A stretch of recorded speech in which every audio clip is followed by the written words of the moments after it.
First, I want to start off with thoughts and prayers with, lost ones and ones that are injured, and friends and family of members of Appalachia High. That's a horrible incident, and I just speak on it. What's right is right, and what's wrong is wrong, and that's very unfortunate, and as horrible as that is, like, that stuff can't happen. And my thoughts and prayers are with those families and loved ones when it comes to that matter. So just want to put that out there first. So with that, I'll open up to any questions. Yeah, Coach, y'all put in a lot of work for the last, 6-7 months getting ready for this new rule. Where are you at now? When it's time to do it for real and make it count in the game? Yeah, we're all excited, D-Led, and that's a great question. It's just a football play. All they did was just move the alignment up, and they try to condense the space, the vertical yardage of being ran on the field to limit the impact of a lot of major contact hits with the kickoff coverage and the returners. But to me, it's a football play where you're teaching blocking, teaching getting off blocks, tackling, ball security. I think it's going to, like I said before, it's going to bring a lot of value to the kicking game. And yes, there is some unknowns. There's some teams that haven't shown a lot of scheme and stuff when it comes to the preseason. But at the end of the day, our scheme is our players. So it's my job, and Coach King and Coach Raheem Morris and myself, is our job just to put our guys in the best position possible, to make them, use their athletic abilities and their attributes to the best of their advantage to help our defense with great field position, and then help our offense with even better field position. And can you discuss D'Angelo Malone and what he did in the exhibition season to help him make the team here? He just showed up. He's been a 4-phase, 5-phase player for us since his rookie year in 2022.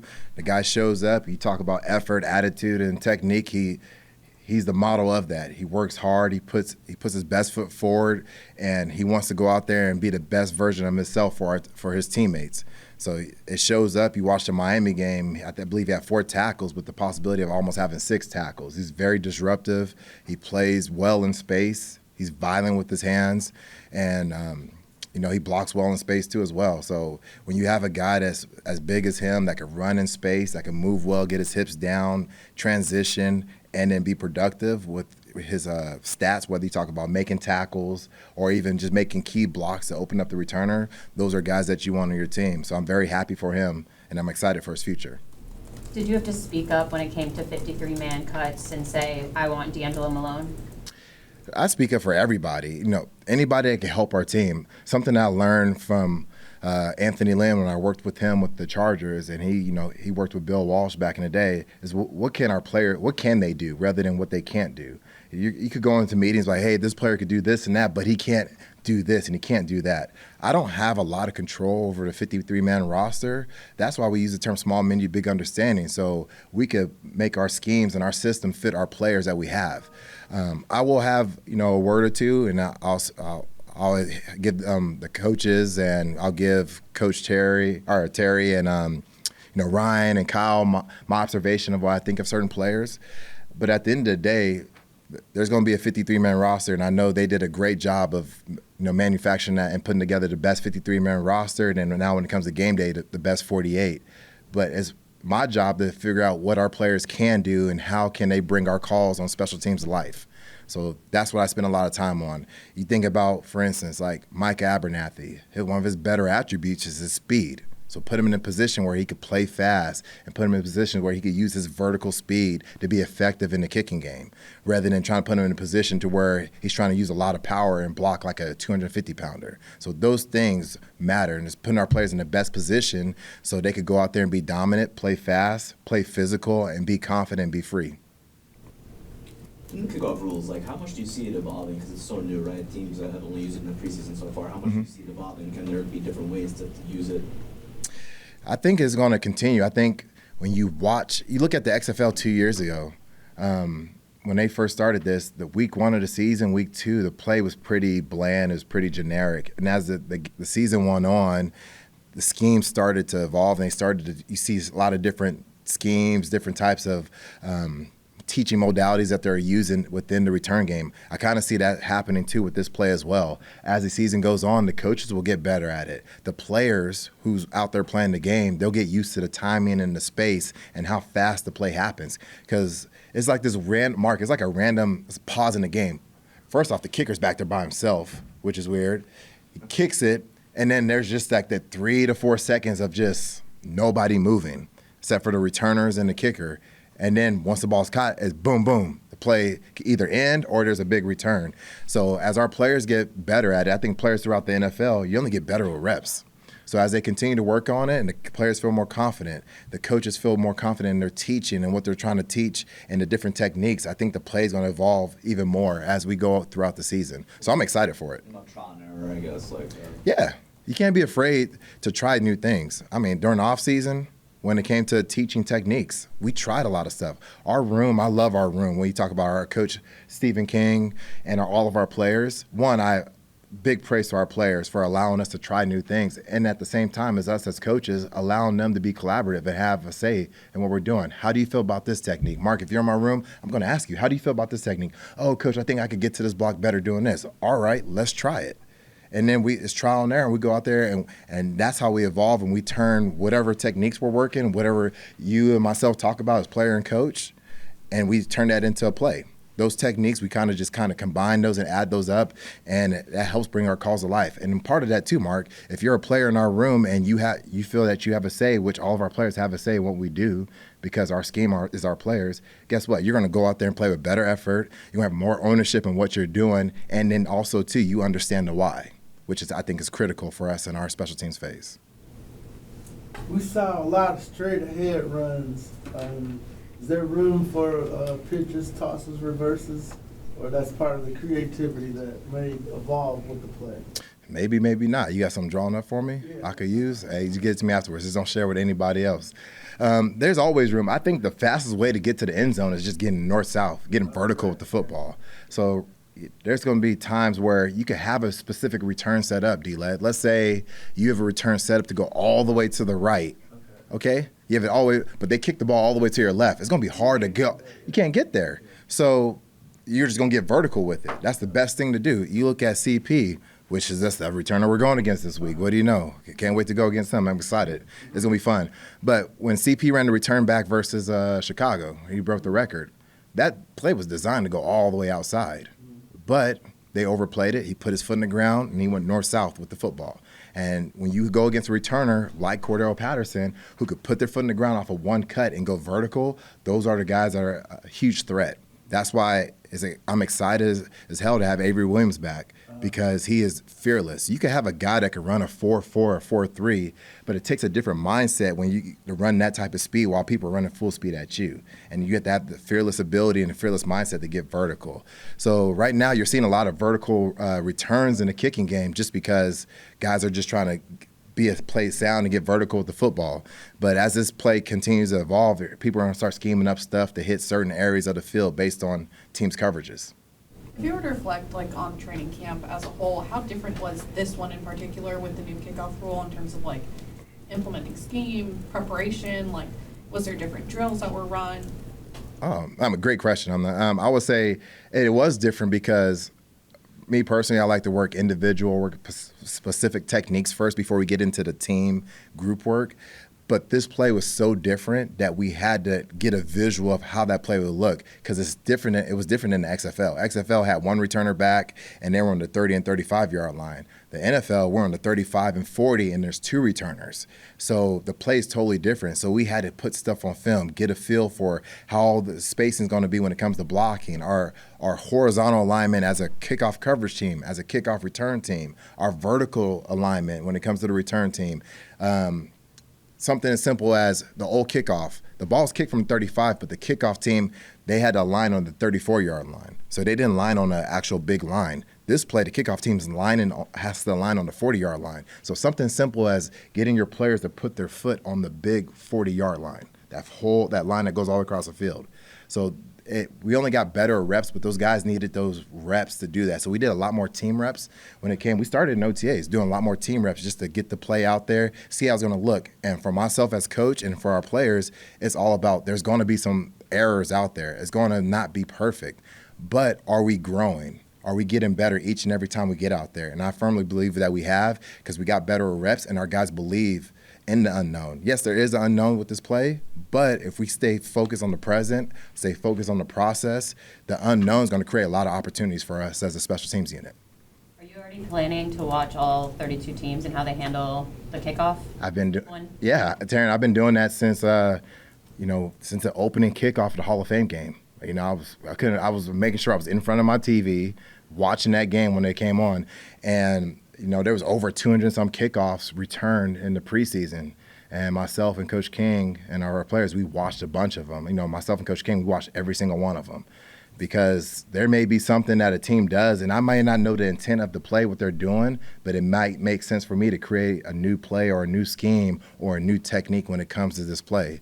So there is a lot of unknowns, but it's cool to see, a lot of other teams and other coaches trying new things. I'm not afraid to try new stuff, because I understand the why we're trying it and why our players are allowing us to try it, and we could create different plays off of that. It may be something that didn't work, but it made me think of another play, or it may give another player idea, and we have the culture here as a collaborative culture where a player would come to my office like, Coach, did you see this play from the other day? I know they try to do this, but what happens if we try to tweak this and work this technique? And yeah, let's try it.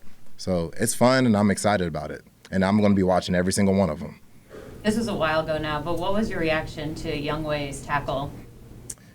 It goes back to our philosophy as special teams coaches and our profile when we look at specialists. I look at specialists as athletes that just so happen they snap, they punt, and they kick. Koo, when he moved here from Seoul, South Korea, he was an athlete. He played defensive back. He played receiver. He actually played receiver first, and he got tired of blocking in their offense, so he moved to DB. But he was an athlete that just so happened kicks. Liam, in high school, you can fact check it, he was an all-district hurdler, believe it or not. And, BP played multiple sports, was a goalie, had soccer scholarships. So all those guys, they're athletes. So I'm not surprised. Koo in 21 had 4 or 5 tackles. And it wasn't like touchdown-saving tackles. Just like the one in Baltimore, it wasn't a touchdown-saving tackle. It just so happened he wanted to be down there and be in the mix. So try not to put him in that position a lot, and because we try to get our coverage to fill up for it, but it's a good job showing up and putting the body on the returner and getting them down. Raheem joked that he's like, don't do that. Yeah, we don't want him doing that. We don't want your kicker, you never want your kicker to lead your team in tackles. That's not a good look, But you want a kicker that's fearless and that's going to go down there. And you look at it like this: if they want to put a blocker on Koo, or if they want to put a blocker on BP, they're freeing up in one of our coverage players. So if they got to block our snapper, if they got to block our punter or kicker, we should have one more extra guy down there, or it takes one less double team off one of our core players. So it's all 11. It's all tied into the kick and coverage, and we're excited about the guys that we have in our room. After watching all that tape from the preseason, do you imagine there'll be a shift? I can't imagine that a lot of coaches were willing to put their best stuff out there in preseason. Yeah, maybe, maybe not. I don't know. We'll see. That's the part of the unknown. We'll see week 1. We'll see tonight, actually. We'll see tonight. Was it Baltimore versus Kansas City? We'll see how this game plays. But, there should be a lot of touchbacks. There should be a lot of return kicks. There may be a little bit of both tonight. You never know. What I do know is, as a special teams coach and as being the special teams coordinator for this team, we're going to do what's best for our team and we're going to play complementary football when it comes to covering kicks, whether it comes to returning kicks, whether it comes to taking a touchback, whether it comes to kicking a touchback. Whatever is best for our team that week, whether you're talking about the 48, playing certain starters on special teams, playing certain backups on special teams, whatever that may be, we're going to put the best 48 out there. On special teams, we're going to put together the right game plan to complement our offense and complement our defense. So it's going to be interesting to see this season how the special teams play, the kickoff return play will play out. But I'm excited, and our goal is to be the best in the league. You talk about kick return. You're going against Cordero Patterson, who's one of the best returners in the league, and you've seen that on your own team. How do you contain someone like Cordero? Contain, that's a great question, Taylor. A guy like CP, he's dynamic with the ball in his hands. He is an explosive returner, and he's always one play away from scoring a touchdown. There's a reason why he's number 1 in NFL history when it comes to that play, kickoff return. But a guy like him, you got to limit his opportunities. You can keep him. I've coached against him many of times. When I was with the Chargers, he was with the Raiders. I'm like, oh, man, we're playing outside and it's windy. You've got to kick it to him. If you're not kicking it out the back of the end zone, that ball is going to come out. And as a coach and as a team, expect every ball that you kick is going to be returned. because he is a fearless returner. That's a great job of getting vertical with the ball, and you could tell there's a part of the reason why he's one of the best, and he is the best to ever do it in that kickoff return play, is because the other guy's blocking for him. They want to block for him. He's a great teammate.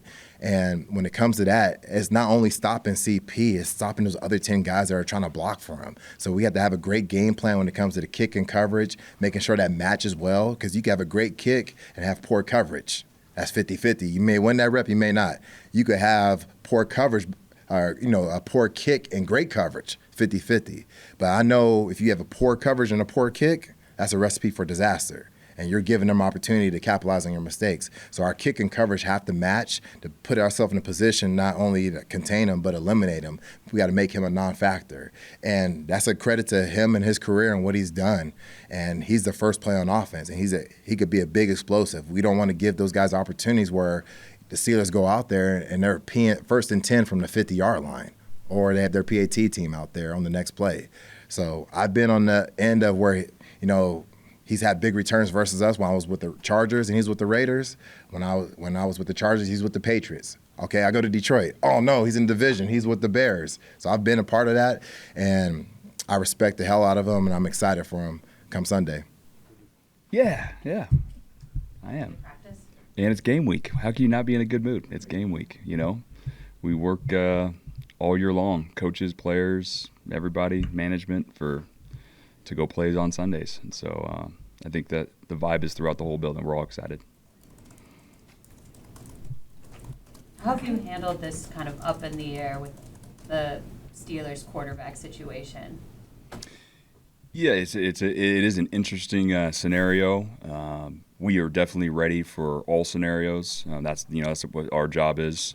Two quarterbacks that have won in this league. One that's played for a lot longer and has won a Super Bowl. They both have positive attributes that we have to be ready for. And but that's just part of this league. There's really good football players across all 32 teams, and every team is going to cause a problem that we have to deal with. And this is just one of them. They have a lot of other talented players as well that we got to worry about. How do you see the new defensive additions that you have, and you've got several, enhancing the team's overall defensive strategy and performance? Yeah, no, we've had some big-time pickups. Really excited about the guys that have joined us. A lot of guys, especially two guys that played a lot of football, and Matthew Judon and Justin Simmons, played at a high level at this league for years. And so when you add experience like that, they've been around a lot of different defensive schemes, but seen a lot of offensive schemes as well. And so it became an easy transition. We're teaching them things that we're doing, and then what we're about to face against the Pittsburgh Steelers. And there's a lot of things that they've already done in the past. And so they're able to use that knowledge and to help themselves, but also help the players around them. Simmons has only been kind of like a full go of practice for a few days. Do you feel comfortable with him, going into Sunday and making an impact? I do. Why is that? No, I'm sorry. Yeah. No, I know. I'm just messing with you. No. Justin's been awesome. He's out there. He's flying around. He looks like we thought he was going to look. He's an excellent communicator. There's a lot of things that happened, especially in the back end, where you have to be a high-level communicator, and he does that, and you could tell he's done that for years. It's the reason why he's played at such a high level. But no, he looks great out there running around. I'm excited to watch him and the rest of the guys on Sunday. When you add someone like Judon, how much does that help the rest of the defense, the other pass rushers, even the secondary? Yeah, it goes back to a little bit answered a little before, but his knowledge. He's been around the game for so long and played it at a high level, and multiple Pro Bowls, and I mean you could see the production that he's had, and you cannot let him come into the building and not be able to absorb some of the knowledge from him. So the players around him are absorbing that knowledge. Sometimes. We may say something a certain way, and then when a player actually has done it before, says it in a different way, but he's saying the same thing, sometimes that hits people's brains, a lot differently, and they're able to attach to that. And so now he's been an incredible addition. How do you feel like the new guys are adjusting to the communication on that side of the ball and the new verbiage that they need to get a handle on? Yeah, it's been extremely smooth. Definitely shout out to our position coaches for getting them up to speed, and then shout out to those players for really being in this building and taking good notes and watching film and asking great questions. So, hey, coach, do you mean this means this? And, making sure that communication is going back and forth. And so great job by our position coaches, but really by our additions of really taking hold and saying, okay, we need to learn this so we can catch back up because we haven't been here very long. Zach Robinson joked yesterday that Raheem is kind of an offensive coach at this point. Just how have you seen that experience he has on both sides of the ball be beneficial as a head coach? Oh, it is. It's priceless. It really is priceless. He is able to go from room to room and speak the knowledge really in all three phases, into Marquice's room, my room, and Zach's room, and talk to the players, talk to us coaches, be able to give his input on, hey, what if we did it this way? Have you thought about this? And he's able to do that in all three phases at a high level. But also be able to talk to our players. He can talk to Kirk. He can also talk to Jesse Bates, and he can talk to both, those guys about certain situational football or certain schemes. And it's priceless. It's definitely an advantage for us. He said he learned that lesson of kind of being nosy and looking at both sides when he was in Tampa Bay. I'm curious from your perspective when you were with him, how did you see him take that initiative? Oh, yeah, for sure. I mean, our first run-in together, he had already learned the offense. He started off as a quality control coach, so you have to learn both sides of the ball when you're a quality control coach. And so 2007 was our first year together, and I was able to get a lot of that knowledge from him, being able to kind of float back and forth between offense and defense. Because it makes you, whichever side of the ball you're on, if you know what the other side of the ball is doing, it's going to make you a better position coach or coordinator on your side of the ball. And so, no, he's added a ton of value. I was able to be on offense for my first time last year, and I know it's helped me tremendously. And Zach Harrison specifically, he's certainly grown in his performance and conditioning, and it's been an impactful role for the team as well. How do you see his development contributing to the overall defense? Zach Harrison, is that what you said? Yes. No, Zach. We like players that can do multiple things. That adds a ton of value. And Zach is one of those players that can do multiple things for us. We can have him inside. We can have him outside.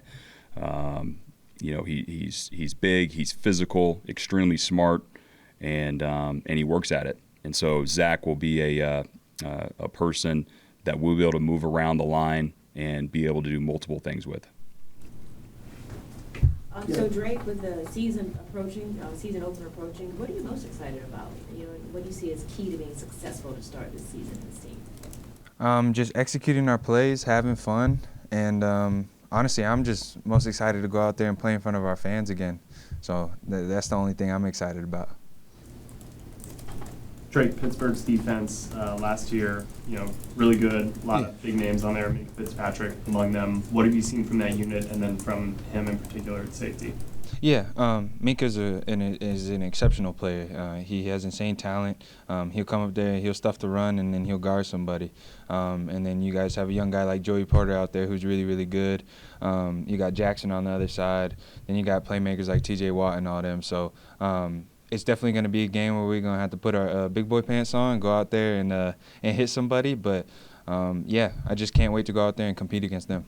That's something Grady mentioned as well, just kind of the expected physicality of this game. Does that almost help you never ease into a season, right? But knowing that right out of the gates, week one, you've got a team that is going to bring it, does that kind of help get you right into the season mindset anymore? Yeah, and I think we're already in the season mindset. If you're kind of not right now, then I don't know what you're doing. But this is a game we got to buckle up, go out there, and it's the black and yellow, so they're notorious for being physical. So we just got to bring it too. You look around the locker room and kind of see the talent. How would you describe the potential of this team this year? The potential is through the roof. It's up to us to unlock all of it. So that's why I'm so excited to go out there for week one, go out there and showcase what we can do and the potential of what we can do. How has your on-field relationship with Kirk evolved and the chemistry that usually goes on between quarterback and receiver? How has that come along to this point? Progressing every day. we had the same thought process. I think that's with our wide receiver group and him and the quarterbacks as well. Go out there, work on the little things that we have to do, and get that dialed in before the first week, and just keep on growing. Zach Robinson said yesterday that Raheem Morris, even though he's been a defensive coordinator and mostly defense, that he's like an offensive coach. How have you seen that play out with him? Yeah, he is an offensive coach. He be saying he don't like defense sometimes, but I know he be lying. He likes to be over there where all the glitz and glam is at. That's how offense is kind of seen. But yeah, he goes both ways, and he definitely does a good job at coaching both. And but right now, I think he likes offense a little more. He was a former, a wide receivers coach here. Like, has he helped you in that way? Oh yeah. I think he does that with everybody. He's always out there talking, giving tips, trying to just get you better as he should as a head coach. And I think that's what's special about him. He's always just looking to get somebody better. Anything else? Yeah, Drake, you're kind of not the first player at all to espouse this notion of, potential is one thing, talent's one thing, doing it out there is one thing, but we have to do it on Sundays. Mm-hmm. Where did that mindset originate for you guys this year? For me personally, I think that's how my whole life has been.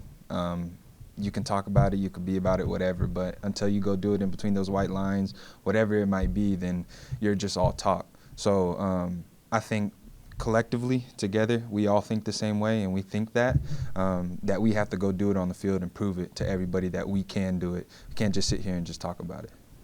And so, Drake, for you, with the new coach, the new offensive coordinator, new quarterback, how has all that come together as far as chemistry is concerned for this team? It's come together pretty well, pretty fast, I would say. And again, like I answered his question earlier, we're still growing. We're still trying to figure it out.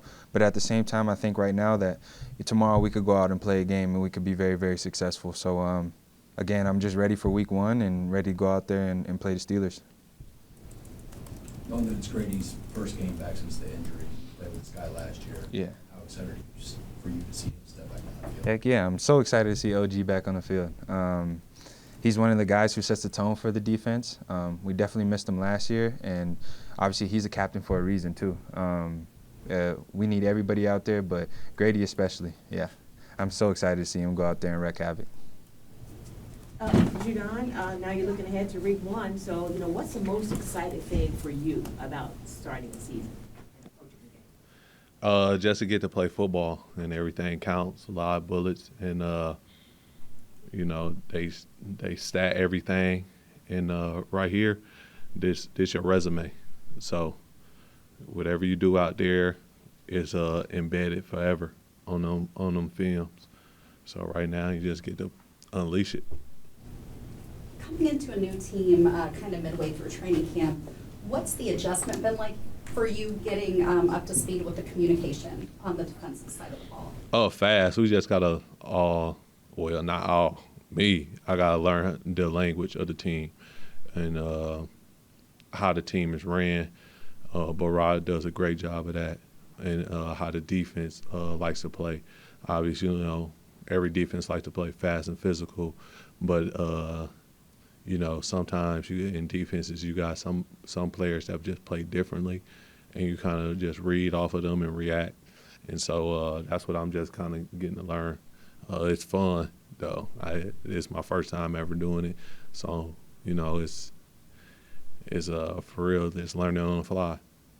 Matt, there's a lot of new stuff for you, obviously, but the Steelers are an opponent that you've seen a lot throughout your career, and Mike Tomlin especially. Like, what are you telling your teammates about what to expect from a Mike Tomlin coached team?